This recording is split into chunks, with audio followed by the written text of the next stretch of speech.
Singapore లో పిల్లలకి vaccination వేయించకపోతే at least enter కూడా కానివ్వరండి. అంత ఇంపార్టెంట్. ఈవెన్ వీసాకి అప్లై చేయాలన్నా, స్కూల్స్ లో జాయిన్ చేయాలన్నా ఫస్ట్ అడిగేది పిల్లల వ్యాక్సినేషన్ కార్డు. ఈ కంట్రీలో కొన్ని మ్యాండేటరీ వ్యాక్సినేషన్స్ ఉన్నాయి. సో అవన్నీ కంప్లీట్ చేస్తేనే ఫ్యామిలీని ఇక్కడికి షిఫ్ట్ చేయాలి అనుకునే వాళ్ళకి వీసా అప్రూవల్ చేస్తారు. నిన్నైతే మాకు కాల్ వచ్చింది, వ్యాక్సినేషన్ లో ఒకటి పెండింగ్ ఉంది అని. సరే వేయించేద్దామని వెళ్తూ ఉన్నాము. ఇదే మా చిన్నోని తీసుకొచ్చే హాస్పిటల్. నేను భయపడుతూ ఉన్నాను, చాలా రోజులైంది కదా, ఇంజెక్షన్ చేశాక ఏడుస్తాడేమోనని. సో ఇంకా వాడిని డైవర్ట్ చేద్దామని చెప్పి నేనైతే అలా ఇలా ఆడించడం ఏవో అలా ట్రై చేస్తూ ఉన్నాను. నేను ఒకటి అడుగుతా, నిజం చెప్తావా?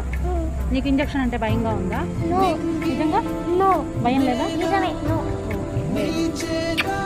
సో వ్యాక్సినేషన్ వేయించుకుని సేఫ్టీ మెడికేషన్ అయితే తీసేసుకున్నాను ఇక్కడ.